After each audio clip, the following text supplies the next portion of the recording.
n'a failli, Nicolas, unité nationale. Il n'y a pas de raison de nous accuser, nous, d'avoir ces nations, nous n'en avons pas honte. L'histoire glorieuse de notre lutte pour la liberté. Je veux que mon pays soit totalement libre et en tout cas. Nos frères, nos sœurs, nos fils et nos filles. Chaque peuple a le droit de goûter à la liberté. Souvent, il faut parler seulement quand et si tu dois pouvoir aller plus vite et abandonner les lourdeurs administratives. Si on enlève la religion dans notre pays, il y aura des manifestations chaque heure.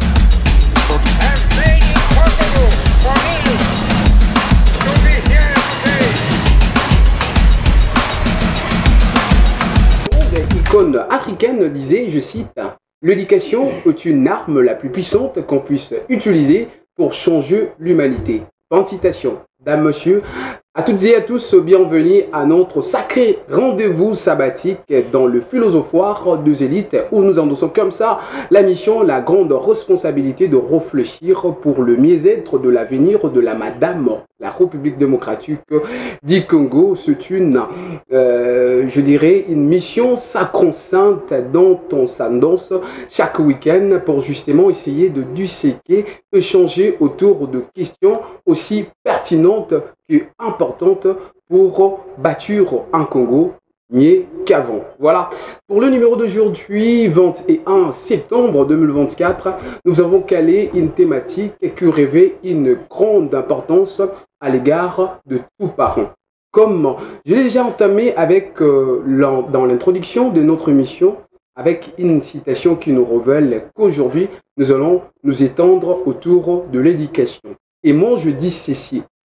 Un homme sans éducation est un danger pour l'avenir de sa société. Fin de citation d'ici Bernard Kabea, le présentateur éminent de cette émission philosophoire des élites, où nous venons oser la pensée pour que la pensée revêtisse chaque week-end. Madame, Monsieur, ça a toujours été un grand plaisir de vous servir et je vous souhaite heureuse conditions télévisuelles et merci de renouveler votre indéfectible confiance à cette émission qui va vous nourrir cet après-midi avec la thématique dont nous vous avons calé. Voilà. Pour la journée d'aujourd'hui, nous vous avons réservé ce qui est très important pour l'avenir de l'éducation congolaise. Il s'agit de défis et opportunités de l'éducation inclusive en République démocratique du Congo. Pour disséquer cette thématique importantissime, nous avons reçu un gros quelqu'un, un invité de taille, pas de moindre. Lui, il est journaliste de formation basé sur des questions économiques et éducatives. Enseignant de carrière, c'est un enseignant chevronné et encore analyste politique de taille. Lui, il s'appelle Alain Baloki, à qui je m'en vais rapidement adresser de tendres salutations à son endroit. Bonjour et bienvenue. Bonjour, très cher Bernard.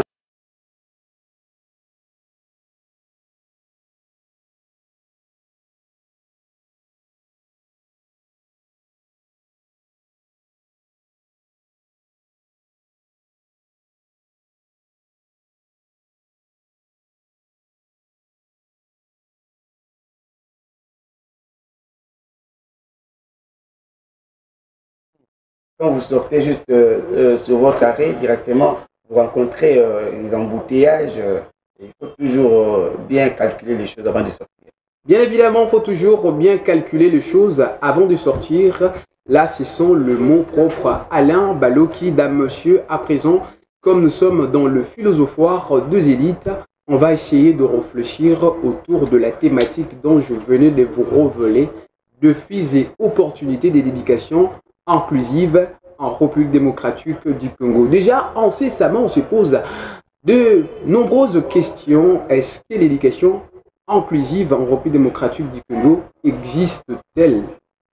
C'est cette question qui nous hante et nous allons nous faire éclairer par ce que M. Alain Baloki nous apporte, parce qu'aujourd'hui, avec lui, nous allons beaucoup plus exploiter son côté chevronné enseignant, parce que il en est capable, il en a tellement de moyens nécessaires pour éclairer la lanterne cet après-midi dans le philosophoire de Zénith. Installez-vous confortablement car tout de suite et maintenant, on démarre avec la thématique sans plus tarder. Monsieur Harley Baloki, éducation. D'abord, j'aimerais que l'on définisse d'abord c'est quoi l'éducation inclusive. Voilà, d'abord, pour définir le mot éducation, c'est un art. C'est un art de former une personne, spécialement un enfant ou un adolescent. Vous voyez, donc le fait que le mot éducation est défini, nous avons sorti le mot enfant et adolescent et nous connaissons là où on peut trouver les enfants et les adolescents. Bien entendu, donc plus dans des établissements scolaires. Évidemment, mais j'aimerais un tout petit peu enrichir votre définition en disant que l'éducation, c'est l'ensemble de valeurs à transmettre pour déterminer ou encore définir un modèle de l'homme adapté aux attentes de sa société. Je crois que c'est tellement explicite. Voilà. Éducation inclusive en République démocratique du Congo, est-ce qu'on peut en parler? Exactement, on peut en parler parce que je venais tout à l'heure de vous dire qu'il y a des endroits où on doit retrouver cette éducation inclusive. Et cette éducation inclusive doit être réglementée par l'État.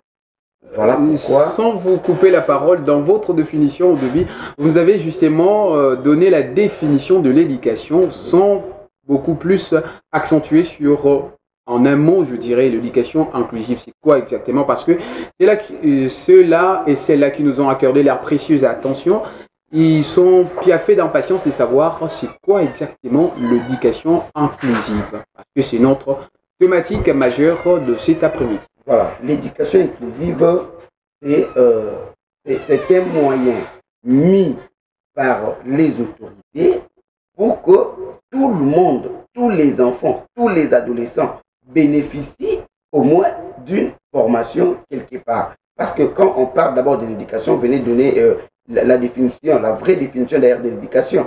Alors cette éducation-là, elle est définie comme telle.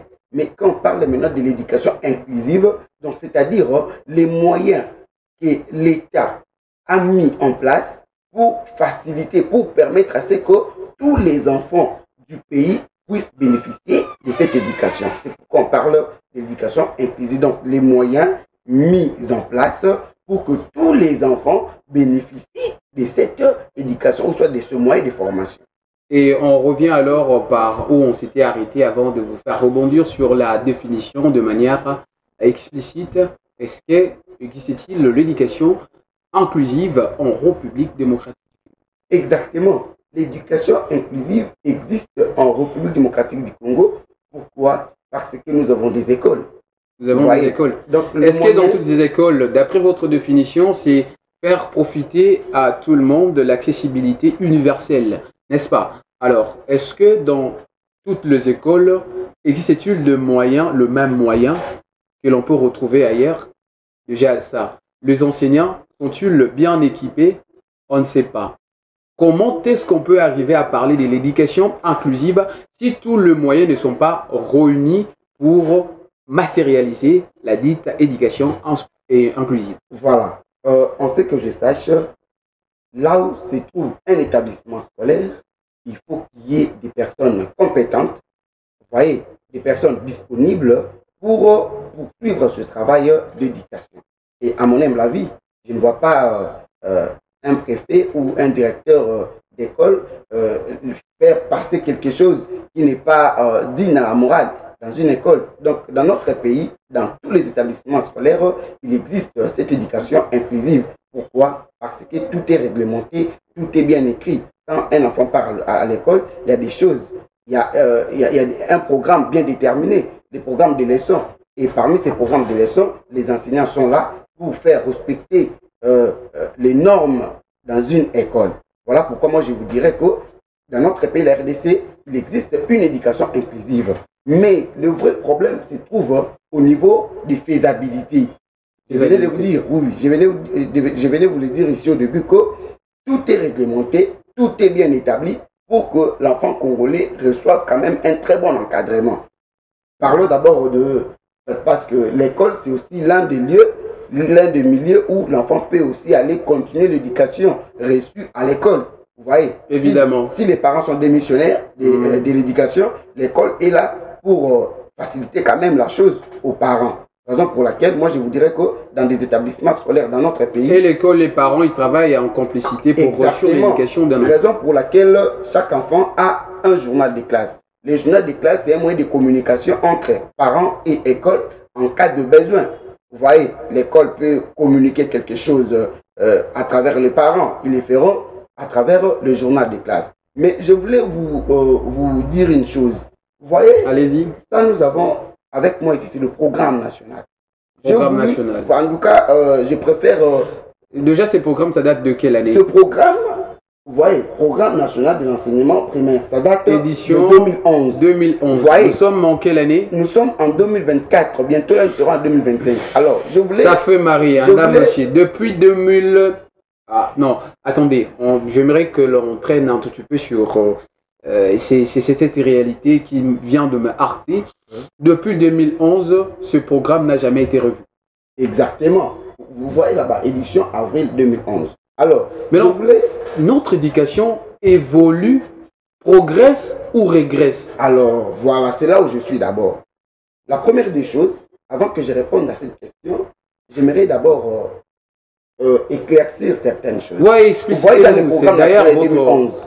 Ça, c'est le programme national de 2011. Alors, dans ce programme national ici, donc tout y est. Donc, les leçons que les enseignants doivent donner aux élèves, ça y est ici.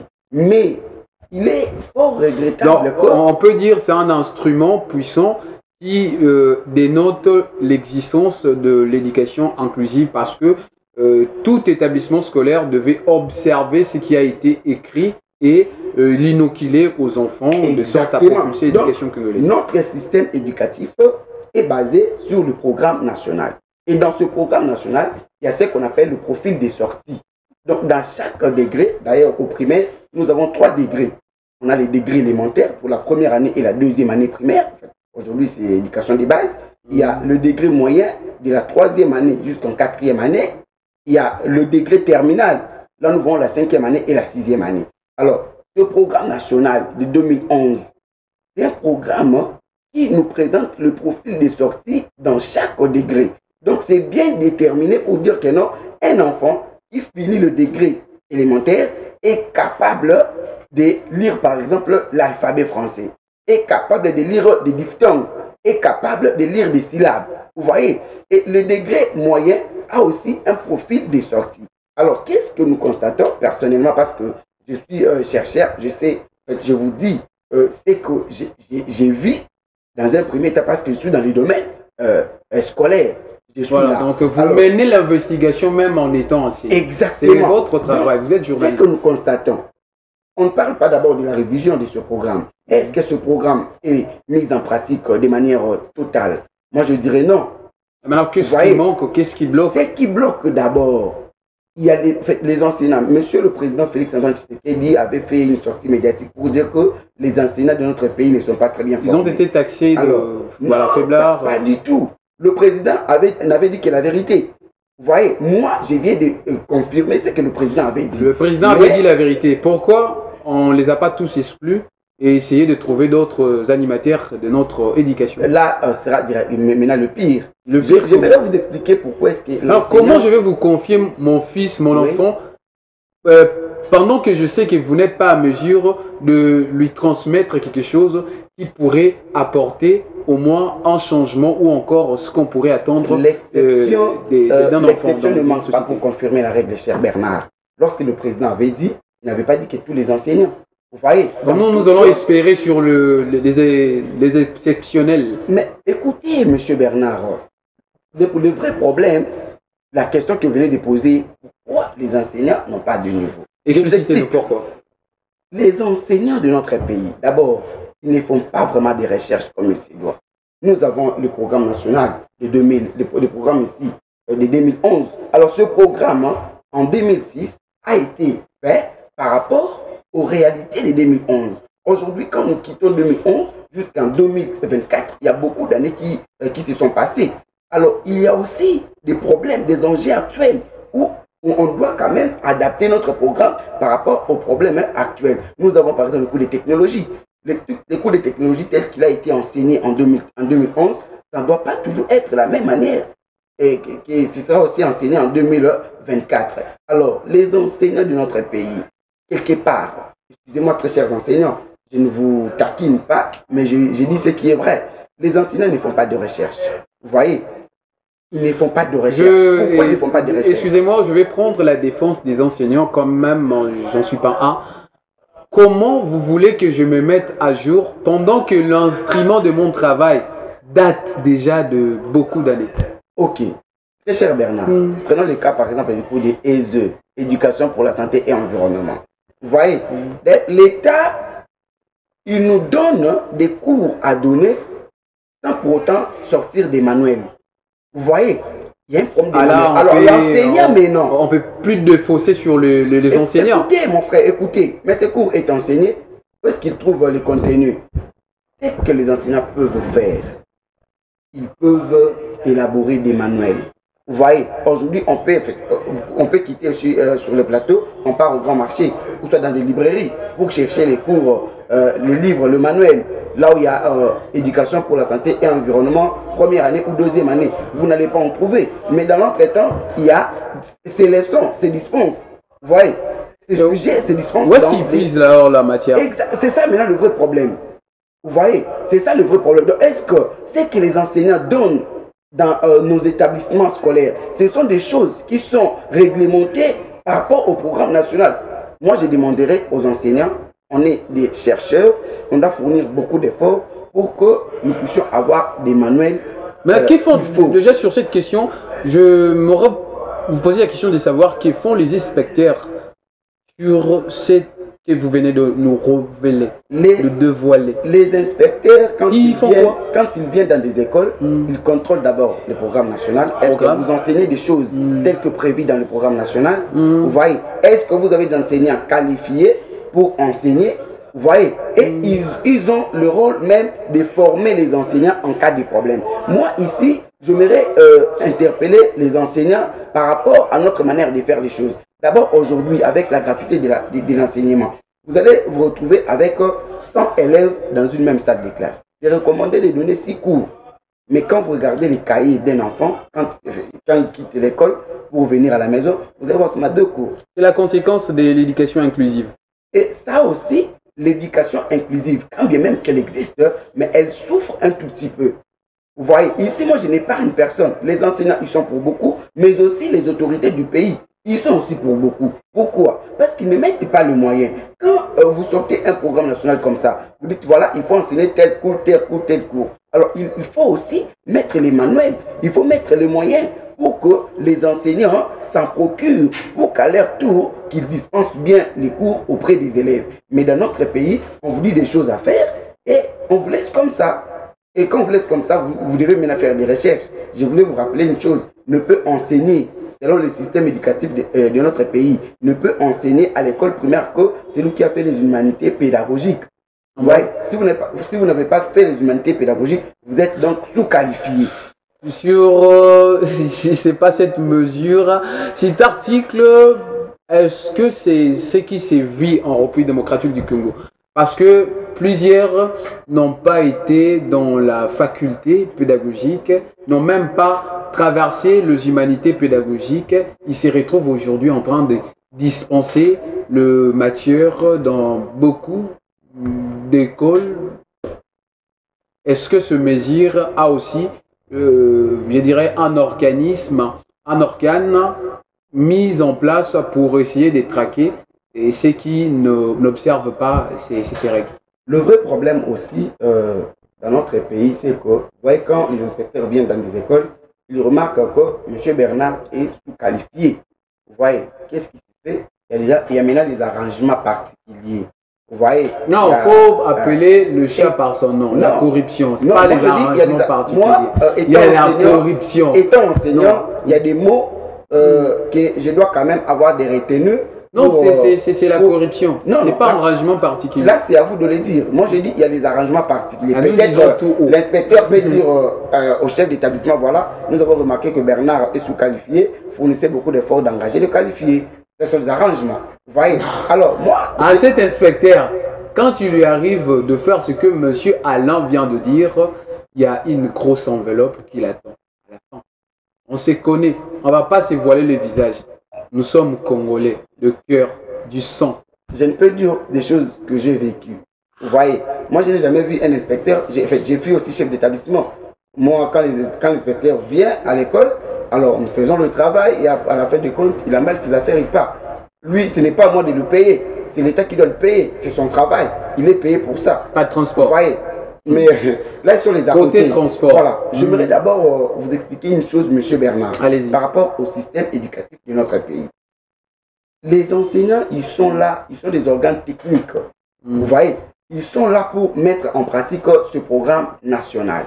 Et dès lors que l'enseignant n'est pas bien traité, dès lors que l'enseignant n'est pas bien rémunéré, c'est là il y a des répercussions sur les élèves. Évidemment. Vous allez voir un enseignant qui vient à l'école, il est mal payé, il est là, au lieu de donner cours comme il se doit, il ne va pas donner cours comme il se doit, il est là, il donne 2, 3, 4 leçons et c'est fini pour lui. Raison pour laquelle je prenais ici la défense des enseignants, parce que je suis sous-payé. Ce n'est pas à moi d'exiger d'être à la hauteur de vos attentes. Non, je ne suis pas bien rémunéré et je ne vais pas vous satisfaire convenablement comme il se doit. Avant de réclamer d'abord vos droits, vous devez d'abord vous acquitter de vos devoirs. Vous voyez, là, c'est très important. Voyez, si vous avez bien fait votre travail, vous allez voir aujourd'hui, vous êtes enseignant, et 15 ans après, vous rencontrez avec votre ancien élève, avec sa Jeep, vous êtes toujours là piéton. Vous voyez, ce sont des choses qui arrivent. Alors moi, je demande aux enseignants, c'est mieux de bien former les enfants. Parce que si on ne forme pas bien les enfants, les voulez ou pas, ce sont les enfants des autorités que nous avons aujourd'hui, qui envoient leurs enfants en Europe, ils partent, ils étudient là-bas, et à la fin des comptes, ils vont revenir ici dans ce pays, toujours pour nous diriger. Et vous allez voir, les enfants des politiciens, ils sont toujours là. Quand son père part, c'est lui maintenant qui remplace. Alors nous, maintenant les enseignants, nous pouvons nous mobiliser. Vous voyez, on peut se mobiliser, dire non aux différentes choses. Vous savez que parmi des grèves qui ne prennent pas beaucoup de temps, c'est la grève des enseignants. Vous allez leur entendre, oh non, voilà, nous allons marcher. Oh, nous sommes en grève. Et oui, 2 3 jours après, la question de savoir pourquoi. Parce que vous êtes naïf. Mais non, exactement, c'est exactement ça. Il semblerait que les syndicats des enseignants, quand les enseignants sont en grève, il y a le groupe des syndicats, c'est au conditionnel, très cher Bernard. Ce groupe des syndicats, il semblerait qu'ils sont toujours appelés quelque part pour faire des arrangements avec des autorités. La corruption. Vous voyez? Alors moi, j'aime bien appeler chaque chose par ces arrangements-là mettent d'autres enseignants en difficulté. Évidemment. Je vous dis une chose. Vous savez que le mois passé, les enseignants, il y a un message que les enseignants avaient réussi dans leur téléphone pour dire que non, voilà, sur vos salaires, il y a un 50 000 francs qui s'est ajouté. Vous devez aller le récupérer. Le mois passé, ils sont allés récupérer les 50 000 francs, croyant que sur leur enveloppe salariale, on a ajouté 50 000 francs. Or, en réalité, ce mois ici, quand le message est venu, le message est venu avec l'ancien salaire, excepté les 50 000 francs. Vous voyez? Alors, un enseignant... C'est parti où? Mais je ne sais pas où est parti cet argent. Alors, déjà, quand... C'était venu d'abord d'où? C'était venu de la banque. De la banque? Oui. Donc la banque a avalé. Oh non, il y a 50 000 francs qu'on vous a ajouté sur votre enveloppe salariale. Vous pouvez Mais est-ce que vous n'avez pas posé la question, le pourquoi de cet ajout? Vous avez déjà reçu le message des banques dans votre téléphone? Est-ce qu'il y a moyen je ne suis pas enseignant. Est-ce qu'il y a moyen de... Même si vous n'êtes pas enseignant. En fait, le jour où je ne sais pas, les enseignants qui nous suivent à la maison, est-ce qu'ils ont déjà reçu un message de la banque et que la banque vous donne l'opportunité de répondre dans ce même message? On dit que non, vous ne pouvez pas répondre. Si vous voulez réclamer, allez réclamer à qui des droits? Allez réclamer chez le ministre. Voilà, c'est à vous de procéder, peut-être de poser la question à votre hiérarchie, c'est à eux de parvenir la question à qui des droits pour vous fournir des réponses plausibles. Papa Bernard, aujourd'hui, c'est programme national. Ça doit d'abord être revu. Vous voyez, là, c'est le premier travail. Et ça doit aussi être mis en application en intégralité. Ça fait partie des obstacles. Ça fait partie des obstacles parce que, dites-moi mon cher, nous sommes en pleine capitale. Vous voyez l'évolution, il y a même des faits de signalisation qui changent ça et là. Vous voyez, il y a lieu quand même d'actualiser ce programme national. Jusqu'à aujourd'hui, ce programme national n'est pas actualisé. Je ne dis pas que non, tout ce qui est écrit ici, c'est mauvais. Non, c'est bien. Mais il faut toujours adapter le programme national par rapport aux réalités actuelles. Les enseignants qui nous suivent, ils savent. Un enseignant chevronné connaît bien ce programme national. Ils connaissent. Vous voyez, ce programme national, c'est d'ici sortent les prévisions. C'est d'ici ressortent la répartition des matières. Vous voyez, alors à partir de ce programme national, on peut bien faire les choses. Mais moi, je me demande, un enseignant qui est mal payé, vous voyez, il a d'abord des problèmes de santé, il a des problèmes de logement, de loyer. Croyez-vous vraiment qu'il fera, vraiment qu'il respectera à la lettre ce programme national, à moins que les enseignants des écoles privées. En tout cas, ce qui est vrai dans ce pays, on ne doit pas se voiler de face. L'enseignement est tenu par des écoles privées agréées. Vous voyez, là-bas... Ils appliquent le même programme que... Ils appliquent le même programme. Mais à la lettre. Mais à la lettre. Donc là-bas, si vous êtes convenu au début, vous allez donner 6 leçons, ou soit 8 leçons. Et c'est dû à quoi? La motivation salariale? La motivation, c'est l'enveloppe salariale, papa. Quand vous partez dans une école, vous dites que non, voilà, on vous a embauché ici, vous devez toucher $100 le mois. Et si le promoteur respecte ses engagements, il vous donne $100 chaque fin du mois, est-ce que vous ne pouvez pas bien faire le travail? D'ailleurs, dans notre pays, le vrai problème de notre pays, c'est ce qu'on appelle le sabotage. Ça, c'est le sabotage. On est en train de saboter l'enfant congolais. Cet enfant congolais qui est saboté par rapport à l'éducation. Nous parlons de l'éducation ici. Cet enfant ici sera toujours dirigé par d'autres personnes. Raison pour laquelle, si aujourd'hui quelqu'un est devenu ministre, on commence à lui taxer. Oh non, il doit être rwandais, il doit être burundais, il doit être tel, il doit être tel. Pourquoi? Parce qu'en nous-mêmes, nous connaissons très bien que non, il n'y a pas une très bonne formation par rapport aux écoles de l'État. Passez-moi ces programmes, je voudrais ici attirer l'attention des autorités de pays et beaucoup de personnes qui chantent incessamment la révolution constitutionnelle, sans pas penser à cet instrument puissant qui forme le cadre de notre demain. Si on veut avoir un Congo meilleur demain, ça, on veut le revoir. Le programme national, c'est un programme. Qu'est-ce que l'on enseigne à nos enfants aujourd'hui? Nous sommes en 2024. C'est déplorable. 2024, on utilise un programme qui date de 2011. Et personne en réclame le changement, la progression, la modification. Qu'est-ce qu'on... Non, dans ce pays, tout le monde souhaite ses propres intérêts au détriment des intérêts de la mère République démocratique du Congo.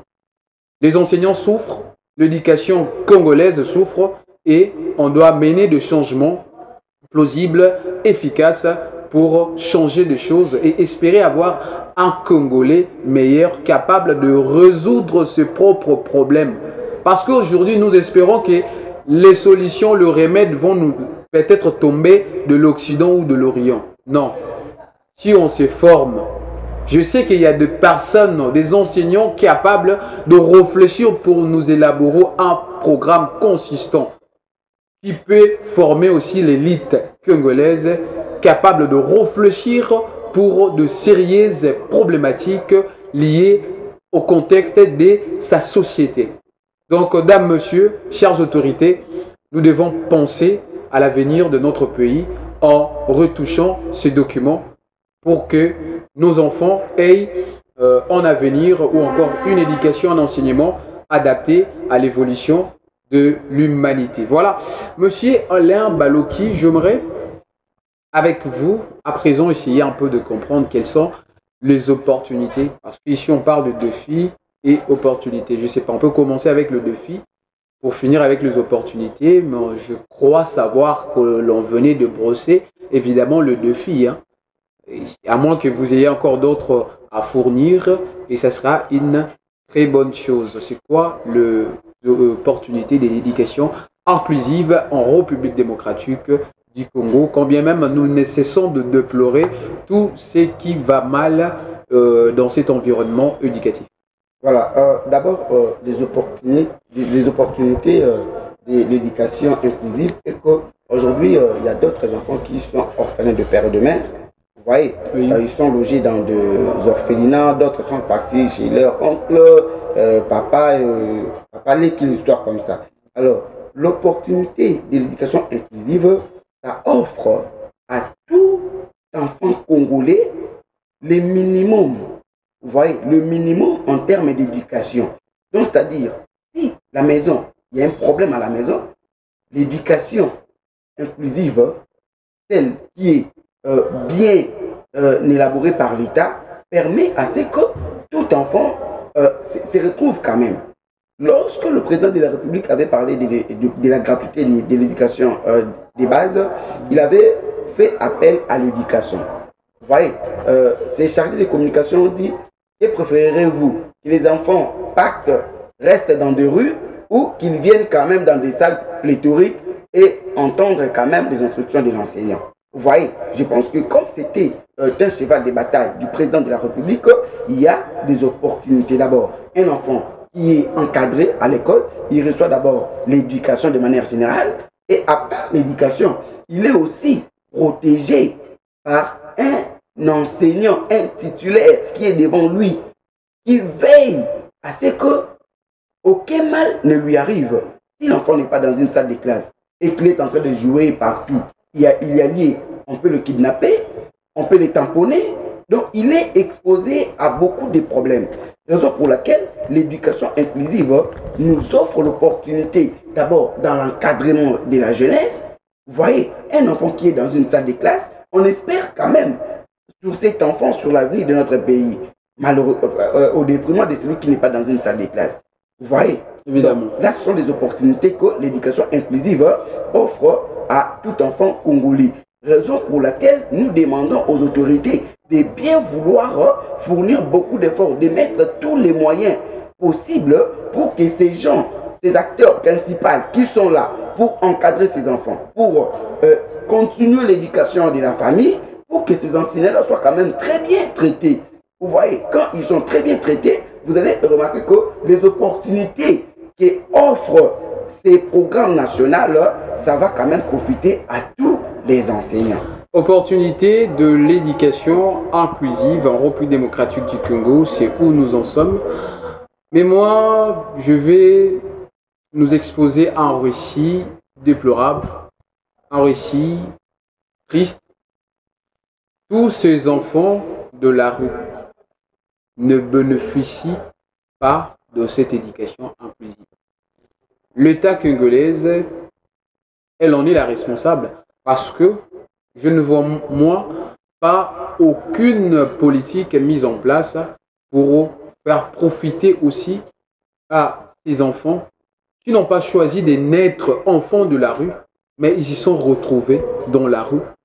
Donc, rien n'a été prévu pour eux pour bénéficier de l'éducation inclusive. Donc, quelque part, on peut dire qu'en République démocratique du Congo, on ne peut pas parler de totalement de l'éducation inclusive tant qu'il y a encore un certain nombre d'enfants qui n'en bénéficient presque pas. Cher Bernard, moi je pense qu'il y a un ministère qui doit s'occuper de ces enfants de la rue. Et moi je vous dirais aussi qu'un bon nombre d'enfants dans notre pays bénéficient de cette éducation inclusive, mais pas telle qu'elle a été conçue. Vous voyez, l'idée des législateurs, quand on parle de la gratuité, par exemple, de l'enseignement. Donc, l'idée est que tous les enfants qui n'ont pas de moyens, qu'ils puissent venir à l'école, qu'ils bénéficient de cette éducation. Et aujourd'hui, si vous regardez le nombre d'enfants qui sont dans la rue, c'est un peu peu. Ils sont peu nombreux par rapport aux enfants qui sont à l'école. Le vrai problème est que je demande au ministre des Affaires sociales, ouais, c'est lui qui doit quand même mettre une politique en place pour lutter à ce que le taux des élèves, des enfants de la rue diminue un peu. Non, on pourrait déduire que le PLA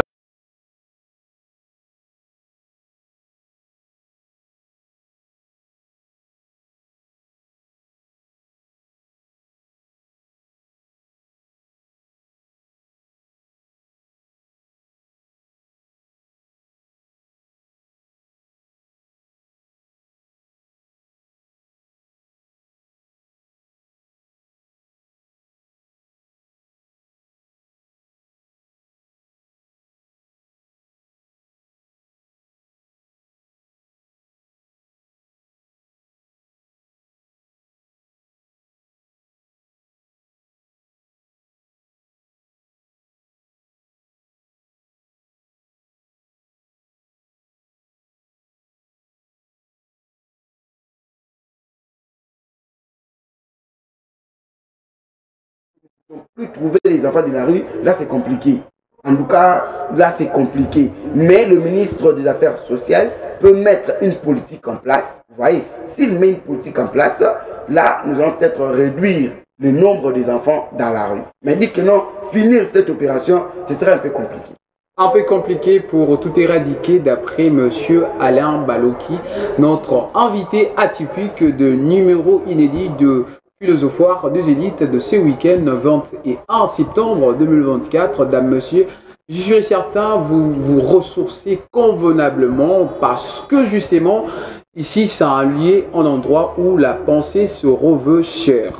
Donc on fait découler les idées pour pouvoir inventer un avenir meilleur pour la progéniture, pour notre génération qui va nous succéder.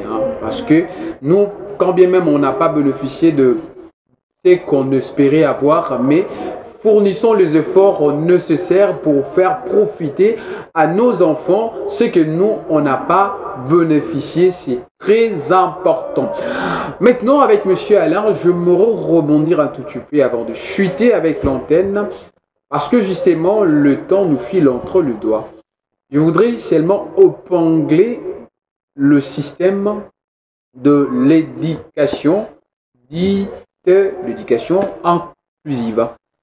Notre système éducatif basé d'abord sur quel modèle de l'homme? À ce que j'ai expérimenté depuis que je suis dans cet environnement du travail, j'ai vite compris que beaucoup de personnes, beaucoup d'étudiants déversés sur le marché de l'emploi ne sont qu'experts en corruption, en beaucoup de choses qui paralysent la progression de notre société. Alors, on se pose, d'après cette réalité, la question de savoir, notre système éducatif aspire à former quel modèle de l'homme? Voilà. Notre système éducatif, c'est que je vous ai dit au début, le système éducatif est là, mais il y a des étapes. Vous voyez, chaque degré a le profil des sorties, cher Bernard. Quand je parle de chaque degré, si vous avez un enfant qui est en première année ou en deuxième année, alors cet enfant-là, il y a un profil des sorties. C'est-à-dire quoi? Quand on parle de profil des sorties, en économie, on dit le produit fini. D'après votre programme, je dirais les cycles, on en a combien? Ou encore le niveau? D'abord, nous avons maintenant, il y a deux cycles dans un premier temps. Il y a le cycle d'éducation des bases et le cycle humanité.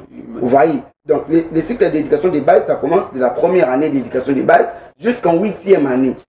Maintenant, quel modèle de l'homme qu'on peut, je ne sais pas, rencontrer, qu'on peut bénéficier, que peut produire exactement le premier cycle? Le premier cycle, exactement. Le premier cycle d'éducation des bases.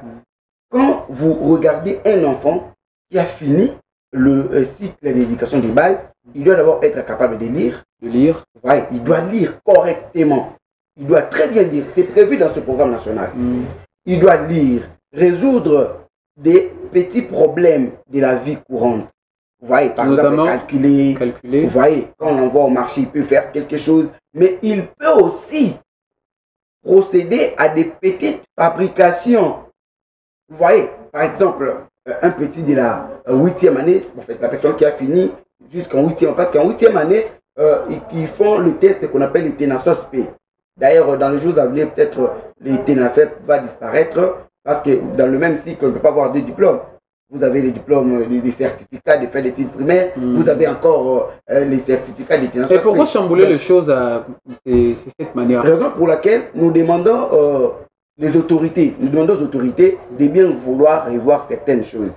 Quand vous nous demandez de quitter ce cycle pour un autre cycle, oui, c'est bien, c'est pour le bien des enfants, avec des exemples, des situations, mais il y a lieu quand même de bien vouloir mettre tous les moyens pour que les choses aillent de l'avant. Non, mais attendez, qu'est-ce que nous, on réfléchit à côté? Donc nos pensées sont déplacées à ce que j'arrive à comprendre.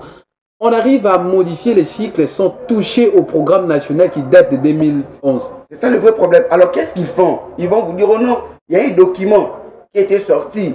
Vous voyez, le document là, c'est comme des lois organiques, non? Quand vous voulez proposer une loi, il faut passer par ceci, passer par là. Il y a même d'autres lois qui ne sont pas prévues dans la Constitution. Je ne vais pas beaucoup entrer là-bas. Alors quand les inspecteurs se mettent pour dire que non, voilà, on va basculer les cycles pour aller dans notre cycle. Non, mais peut-être vous êtes, je dirais, moins informé que chaque année, on sort un nouveau programme. Je ne sais pas, parce que je n'arrive pas. On arrive même à bouger les cycles. Monsieur Bernard, moi je vous présente ce programme est humiliant. Moi je vous présente ce programme. Si je suis moins informé plutôt, pas de problème. Mais amenez-moi le programme de 2025. 2025. Oui, le programme national de 2025. Si pas de 2025, même 2024, même 2023, amenez-le moi. Parce que c'est ce que nous avons. Vous voyez, le vrai problème est que dans notre pays, en tout cas, quand je pointe les autorités, avez-vous déjà vu un enfant de l'autorité qui est dans une école publique de l'État? Ils amènent leurs enfants dans notre école. Pourquoi, et quand ils parlent de la gratuité de l'éducation des bases, pourquoi eux-mêmes ne sont pas des modèles d'amener leurs enfants dans des écoles publiques de l'État? Parce qu'ils savent que là-bas, il y a à boire et à manger. Je ne remets pas en cause la formation que nos enfants reçoivent dans des établissements publics de l'État. En tout cas, j'ai beaucoup d'estime, j'ai beaucoup de respect envers tous ces enseignants chevronnés, expérimentés même, qui dispensent des cours dans des écoles. Mais les conditions de vie, les conditions de travail ne sont pas réunies pour que ces enseignants fassent bien leur travail. Dans d'autres écoles, dans des écoles privées, vous allez voir, les enseignants, ils sont suivis. Vous voyez, ils sont suivis à la lettre. Raison pour laquelle eux-mêmes, les autorités, ne veulent pas que leurs enfants étudient dans des écoles publiques de l'État. Ici, je demande même aux enseignants.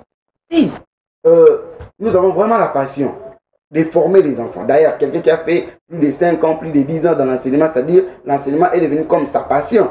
Alors, vous enseignez par exemple en première année d'éducation des bases. Mais prenez quand même. Désolé de vous couper parce que le temps nous est compté. Non, je voulais juste dire une chose ici. Non, rapidement, si vous pouvez nous donner le modèle d'homme. Modèle d'homme, qui est le système, plutôt le deuxième cycle. Exactement, le deuxième cycle. Maintenant, parce que j'ai dit, au premier cycle, là, l'enfant doit être capable de calculer, lire et résoudre de petits problèmes de la vie courante. Mais le dernier cycle, là, maintenant, on prépare maintenant l'homme. On prépare l'homme à affronter certains défis de la vie. Vous voyez, parce qu'en réalité, un enfant qui finit déjà, qui a déjà pris son diplôme d'État, donc à supposer qu'il est déjà majeur. Il a déjà 18 ans. Et vous et moi connaissons ce qu'un enfant de 18 ans peut produire dans la société. Là, on forme maintenant des enfants qui sont capables de défendre même leur pays. Tout le monde n'est pas appelé à faire l'université, mon frère. Tout le monde n'est pas appelé à faire l'université. Alors, raison pour laquelle ce cycle ici a déjà bien planifié les choses pour qu'un enfant qui est devenu diplômé d'État, qu'il soit quand même capable de trouver des solutions aux problèmes qui lui dérangent déjà dans la société. Vous voyez, s'il faut qu'il continue avec le métier, il peut aller faire le métier. S'il faut qu'il continue à faire d'autres expériences, il peut faire d'autres expériences. Tout le monde n'est pas appelé à faire l'université. C'est pourquoi aujourd'hui, M. Bernard, quand vous vous rendez dans une université, nos universités sont devenues pléthoriques. Beaucoup d'enfants. Donc, si un enfant finit le diplôme d'État, lui, il a tendance directement à aller à l'université. C'est ça le vrai problème. Parce qu'on ne nous apprend rien à l'humanité. Oui, c'est ça le vrai hormis problème. le pédagogue qui sont capables de dispenser de la matière dans certaines écoles. Nous autres, latin, philo et autres. Non, attention. Un enfant qui a fini, par exemple, dans l'option commerciale, il peut être assistant, comptable, quelque part. Oui, les commercialistes aussi. Maintenant, nous, les latinistes. Même vous, les latinistes, vous pouvez aussi évoluer. Vous voyez, le problème est que quand parce que, déjà, quelque part, vous nous avez dit, ne peut enseigner que celui qui a fait l'humanité pédagogique. Ne peut enseigner à l'école primaire. Donc, nous, on sait que... Bon, quand vous avez dit que vous avez... On en verra peut-être prochainement. Excusez-moi, monsieur. Désolé, c'était Monsieur Alain Baloki. Merci beaucoup aujourd'hui. On sent que vous étiez là avec nous et vous nous avez apporté tellement beaucoup de choses et ça nous a émis, ça nous a mûri. Et prochainement, on va essayer d'ajuster les tirs pour mieux nourrir l'éducation inclusive en République démocratique du Congo. Rapidement, mot de fin et on va se quitter parce qu'on a déjà consommé plus de minutes qui est prévu. Voilà. Les mots de fin que je peux donner ici.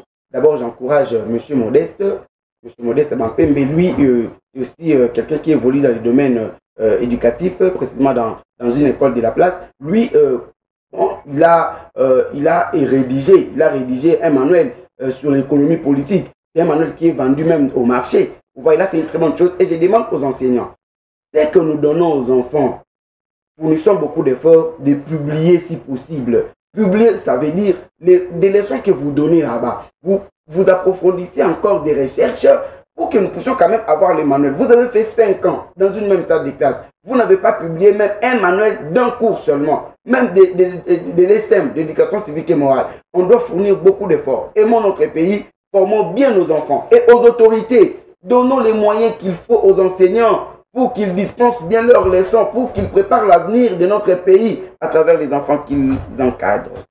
Merci beaucoup, ça a été un grand plaisir, madame, monsieur. Notre rendez-vous sacré sabbatique se termine par ici. Merci de nous avoir accordé votre précieuse confiance, votre attention nourrie. Et en revanche, nous vous avons nourri efficacement avec la thématique qui a été calée aujourd'hui, défis et opportunités de l'éducation inclusive en République démocratique du Congo. Sanefi, nous allons nous revoir prochainement avec un autre numéro, avec d'autres invités et une nouvelle énergie pour justement vous donner le meilleur de nous. Que l'ignorance nous quitte et que la pensée nous habite éternellement. Au revoir. Lingomba ya bana sahi, Nikoloba, l'unité nationale. Il n'y a pas de raison de nous accuser, nous, d'avoir cette nation, nous en avons parole. L'histoire glorieuse de notre lutte pour la liberté. Je veux que mon pays soit totalement libre et en tout cas. Nos frères, nos sœurs, nos fils et nos filles. Chaque peuple a le droit de goûter à la liberté. Souvent, il faut parler seulement quand et si tu dois pouvoir aller plus vite et abandonner les lourdeurs administratives.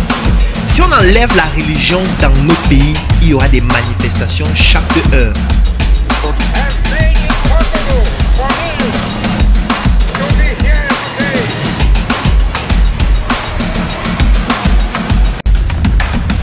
Lingomba ya bana sahi, Nikoloba, l'unité nationale. Il n'y a pas de raison de nous accuser, nous, d'avoir cette nation, nous en avons parole. L'histoire glorieuse de notre lutte pour la liberté.